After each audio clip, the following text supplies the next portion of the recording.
Welcome to Jackson Lewis's podcast, We Get Work. Focused solely on workplace issues, it is our job to help employers develop proactive strategies, strong policies, and business-oriented solutions to cultivate an engaged, stable, and inclusive workforce. Our podcast identifies issues that influence and impact the workplace and its continuing evolution, and helps answer the question on every employer's mind: how will my business be impacted? Our hosts today are Kimberly Bennett, an associate in the Pittsburgh office of Jackson Lewis, and Jennifer Ponnell, head of recruitment and employer branding for Covestro, LLC. Kimberly provides immigration services for companies seeking increased global mobility for their employees, including assistance with non-immigrant and immigrant visa petitions. Working with Fortune 500 companies and startup businesses in technology, finance, manufacturing, fashion, and healthcare, Kimberly understands the importance of a nuanced industry approach to immigration legal counseling.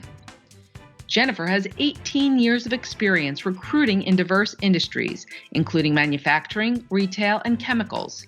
She is responsible for providing the strategic direction of the talent acquisition function at Covestro, LLC, which includes oversight of experienced hiring, early talent programs, contingent labor, and employer branding. She acts as a strategic advisor to business on the talent acquisition landscape and analyzes trends, metrics, and business needs to develop proactive recruitment and talent pipelining strategies. Kimberly and Jennifer, the question on everyone's mind today is, how should companies in tech and other sectors approach building a more inclusive culture for differently abled employees, and how does that impact my business? So thanks so much for joining us, Jennifer. I'm really excited to talk to you about all the work that you've been doing with Covestro, specifically your work in the diversity, equity, and inclusion efforts for employees with disabilities. And I know that you and I have talked about this, that the word disabilities might not be the most inclusive, even descriptor. So maybe we'll call them hidden differences today. So what prompted you to want to focus on increasing inclusion for employees with hidden differences? Kimberly, thank you so much for inviting me to chat with you today and to talk about some of the efforts that we've done at Covestro. I am part of our disability-focused employee resource group, or ERG, known as CARE. And CARE stands for Covestro Accessibility Resource Effort. The original mission was mainly focused on accessibility for employees and contractors. And the perception among employees was that it was just an ERG for employees who had disabilities. As I became more active in CARE and took on a leadership role, I identified that an opportunity existed to enhance the mission and to make it more inclusive. We expanded the mission to explicitly state that the ERG was for employees with disabilities, both visible and non-apparent, for employees who were caregivers of an elderly parent or a child with a disability or special need, and for allies. We even recently decided to specifically call out neurodiversity. Even though we felt that it was implied by saying non-apparent disabilities, we wanted to make sure that we explicitly called out neurodiversity so that employees would know that we were talking about things like autism spectrum disorder and ADHD. We really wanted all employees to be able to see themselves in our mission. We also felt like it was important to ensure that our mission focused on employees' abilities. So to your point about hidden differences or differently abled, I don't love the term disability because that prefix dis means not. So it sounds like you're not able, that you don't have an ability, but everyone has a unique ability. So we felt like we wanted to make sure that our focus was on employees' abilities while also highlighting the unique talents and abilities that people with disabilities possess. Definitely. I mean, I know in the neurodivergent advocacy community, there's a lot of talk about how different neurodivergencies can have certain traits that are really positive traits, actually, and can be really helpful in the workplace in different ways. Even if it may be considered a disability that you actually have like superhuman strengths in certain areas. So I would imagine that sort of expanding the definition of who can be in the ERG also expanded the membership in the group. So I was wondering if you could talk a little bit about the history of the ERG and sort of what you've been seeing in terms of participation since your efforts in this area. So, first of all, I will say that any employee resource group is open to all employees. But we felt like it was important to specifically call out various groups so that more employees could see themselves in our mission. So we were intentional about calling out allies. We were intentional about calling out caregivers. We were intentional about saying both visible and non-apparent disabilities. We felt like that was important. I originally became affiliated with CARE through my role in talent acquisition. I had decided that I wanted the TA team to attend a career fair for people with disabilities. I approached the CARE ERG, not as a member, but again, just as part of the talent acquisition team to see if they would be willing to join us at that career fair. And after asking the lead of the ERG if he would come, he said that he wasn't available, but he offered up his co-lead to attend. I was familiar with who the co-lead was. I work with her very closely, and we have a great relationship. But like me, she also sits in a support function. And I really wanted somebody who was in our business. So we're a chemicals company. So I wanted someone who was an engineer or a scientist that could really go to a career fair and authentically talk about the types of roles that we have. And when I asked him if there were any members like that, he said that they were the only 2 members. And I just remember being so shocked that there were only 2 members of the ERG. And it actually made me really sad too, because I felt like if people knew there was a need, that they would step up and help. And maybe they just didn't know. So at that point, I decided that I wanted to become part of the CARE ERG and help with gaining more members. And so that's how I originally became part of the CARE ERG. So we've moved from about 2 members in the beginning to nearly 20 members today. Wow. So can you elaborate a little bit on why you felt that it was important and beneficial for the company to give its employees a safe space to discuss hidden differences or, being a caregiver to somebody that, is facing a health issue? Can you talk a little bit about what your goals were and the importance of that? I would say that the benefit of an ERG in general is to give a safe space to talk. And it's also a powerful tool in helping to build empathy. I think the more that you talk to people and get to know them, you find out that you have more similarities than differences.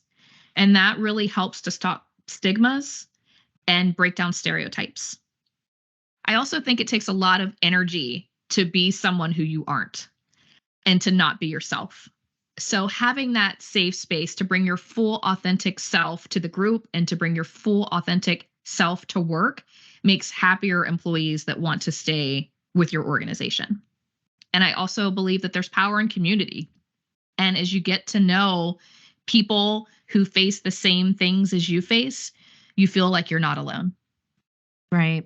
And can you talk a little bit about, from a recruiting perspective, how being able to talk about Covestro's commitment in this area, how that may have helped to attract talent, to be able to show potential employees, what the company's values are and its commitments are?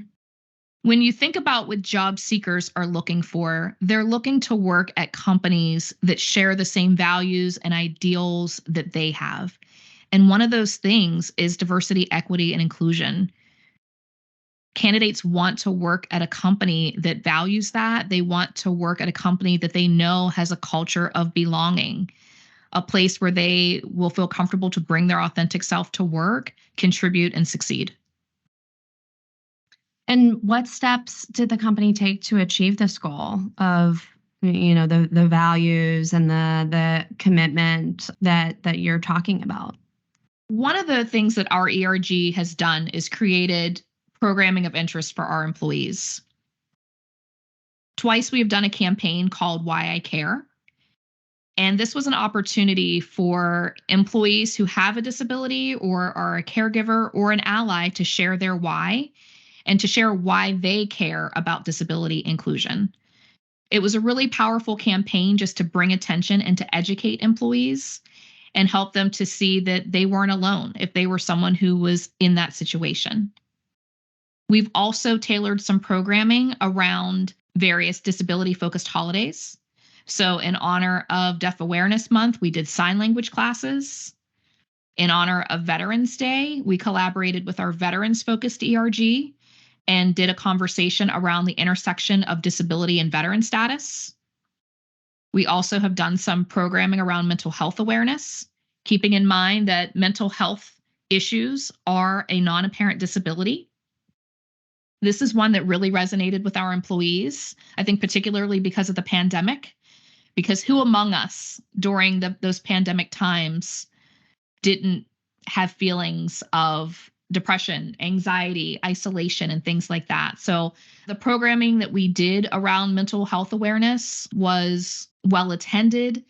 We did a number of lunch and learns around mental health, developing a toolbox for stress and anxiety, not just for yourself, but for your kids.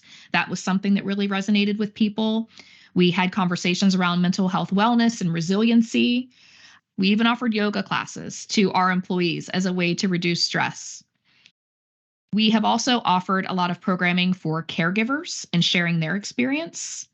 So we've had employees who are caregivers of children with cerebral palsy, with spinal cord injuries, sharing their experience. We've also had employees share their personal experience. So we've had a cancer survivor share their personal experience. We did some programming in honor of Deaf Awareness Month in September, and we had someone share their experience being deaf. So we actually had two people share their experiences about being deaf. We had one person who shared their experience via an interpreter. We had another person who shared their experience being deaf, but they have cochlear implants. So I would say to achieve our goal, it's really been the education of our employees, sharing experiences, and also getting involved. So we have done some volunteer opportunities with disability-focused charities. We've done Disability Mentoring Day, where we have allowed students with disabilities to come to job shadow, to do lab tours, and to get to know Covestro and potential job opportunities that may exist for them, whether it be at Covestro or another company. So I would say that the main way that we've gone about achieving our goal is the programming that we've put in place for our employees and the education that we've done. Wow, that all sounds really great. And I definitely can imagine that the mental health programming that you did was very well attended. I know that that's a conversation people are having at work in workplaces all over the country. So that's really amazing. And people often don't necessarily think of that as a disability. That's not something that comes to mind. I think that when you think about disability, there's a visual that comes into your head, but it shouldn't, because disability isn't necessarily something you can see. It could be something that you can't.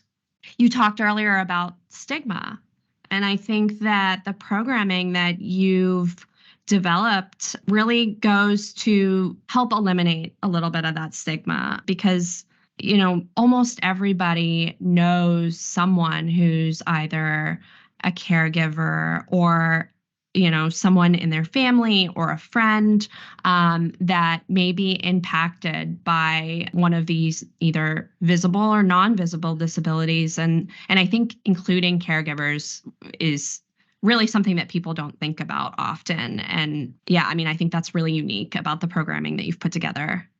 Most people will have a disability or know someone who does in their lifetime, and I think as you think about that, maybe someone is in the fortunate position of, not having a disability personally, but you're just within a degree or two of separation from someone that who does. Exactly. So how have you seen the steps that the company has taken? How have you seen it change the culture? I think that it's changed our culture in that interest and participation in our ERG has increased. It's made people more willing to share. So during some of those lunch and learns and other events that we've had, more people are willing to raise their hand and say that they have ADHD or that they know someone who has autism spectrum disorder or another disability. So people are more willing to share their personal experiences. I think it's also helped to create a culture of empathy. The more that you learn about other people and what their experience and what their journey has been, the more empathy that you build from things like that. Mm-hmm. And I know we talked a little earlier about how some of these so-called disabilities may actually mean that some people are better at some things than others, or that they have, sort of a unique way of doing things because of, let's say somebody with ADHD, they may be able to see a work problem in a different way than somebody who doesn't have it.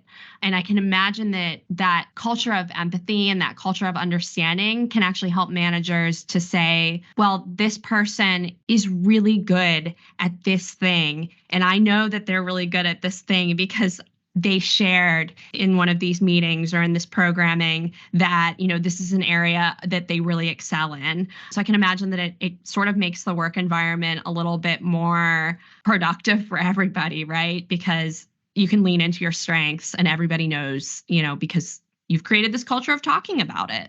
I think of it this way. All of us have strengths and opportunities. We all have strengths that are in our balcony and things that are in our basement. People with disabilities are no different than you and I. We're no different from each other. And so when you think of it that way and you focus on what someone's ability is, there's so much power in that. Yeah, definitely. So I know that Covestro participated in the Disability Equality Index, and I wanted to talk to you a little bit about what that experience was like, what some lessons that you may have taken from participating. So let's start with the decision to participate in the Disability Equality Index in the first place. How did the organization feel about participating in the benchmarking tool? So the idea of participating in the Disability Equality Index was driven by the CARE ERG. We felt as though it was an opportunity to see where our strengths were and what opportunities existed for us. We're in the fortunate position that our chairman and president, Håkan Johnson, our head of HR, Catherine McEvely, and our head of DEI, Adrian Woodard, were incredibly supportive of the CARE ERG and us participating in the Disability Equality Index. I think that there was probably a little bit of trepidation in the idea that what if we didn't rank, right? So what if we took the DEI and we didn't rank? But we didn't let that stop us from moving ahead. And did you rank? So we did. So the first year that we did it, we ended up ranking an 80 out of 100, which makes you a best place to work for disability inclusion. Our second year, we ranked a 90 out of 100. So we were even able to see some improvements year over year from participating and the lessons that we learned from participating. Wow. Congratulations. Thank you. So what were some of those lessons that you learned from participating? So first of all, I would say it's a journey. If you decide to take the DEI and you don't rank the first year, that's okay. Determine what success looks like for you. And it may not be ranking at first. It may, for a different company, be something like creating ERGs or diversity councils. It may be starting to go to disability-focused career fairs and things of that nature. What was interesting for us was just to see what questions were asked in the various areas of the DEI, whether it was your recruiting and hiring and employment practices, your accommodation practices, your supplier diversity programs, accessibility in your organization, the existence of ERGs and diversity councils and things like that. So really just being able to see what the questions were and what was considered best in class was important for us. It gave us a map and a starting point to help our ERG move forward and truly make an impact at our company. So what are some things that you took away from participating that, if there's somebody listening to this podcast episode that thinks, I might want to ask my organization to participate? What are some lessons that you learned, like you talked about the questions that appeared on the survey and sort of knowing, what to expect? What are some advice that you might be able to give to employers that may want to participate for the first time? If a company is considering participating in the DEI, I would say just to do it. The DEI gives you a lot of insight into where to start, what is considered best in class. You may be pleasantly surprised that some of the things that you're already doing are best practices, but it also gives you insight into other things that you could potentially be doing to make you a stronger company, to make you an employer of choice, and to support the employees that you have at your company. And how important is it that companies align their DEI initiatives, including for those with less visible diverse traits, with their values? I think of DEI not as an initiative or a program. I think of it as a business imperative or a business strategy in and of itself. I think the statistics speak for themselves. The more diverse the group, the more innovative the group. And that includes people with disabilities. It can also be a competitive advantage for your company. And if you could say one thing that you think employers should take away from Covestro's efforts to become a more inclusive company, what would that be? Our employees are the ones who have been building the programming that the CARE ERG has delivered. And something that I think that employers can take away from Covestro's efforts to become a more inclusive company is involving your employees. Building culture isn't just an HR initiative. It's everyone's job to build culture. And I'm a firm believer in we each should be building the culture of the company that we want to work at. Yeah, I think that's a great takeaway to have because after all, we all do work at the companies that we work at. We are the employees. We are the ones that make up the company. So you're totally right. It has to start with us. Well, thank you so much, Jennifer. It sounds like you have done so much, not only advocating for the people either in the ERG or the people that are allies to the ERG, but just generally. And it sounds like you've done a wonderful job of setting up some really cool programming for employees. The sign language lessons, that sounds really just like such a neat way of including employees who may be deaf or know someone who's deaf. All of those things just sounded so interesting and I'm sure that employees benefited a lot from that programming. Yeah, the CARE ERG aims to bring a voice to the challenges that people with disabilities and their caregivers face in the workplace. So it really has been a lot of fun to put together programming to do just that and to educate employees and to reduce stigma and really to promote inclusion and allyship.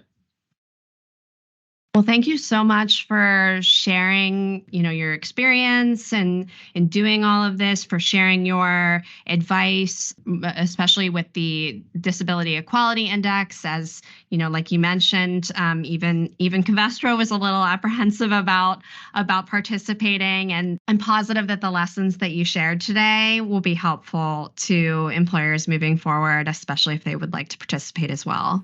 So thank you so much. This was really great to hear all of the things that you were doing. And yeah, thank you. Thank you for having me. Thank you for joining us on We Get Work. Please tune into our next program where we will continue to tell you not only what's legal, but what is effective. We Get Work is available to stream and subscribe on Apple Podcasts, Google Podcasts, Libsyn, Pandora, SoundCloud, Spotify, Stitcher, and YouTube. For more information on today's topic, our presenters, and other Jackson Lewis resources, visit jacksonlewis.com. As a reminder, this material is provided for informational purposes only. It is not intended to constitute legal advice, nor does it create a client-lawyer relationship between Jackson Lewis and any recipient.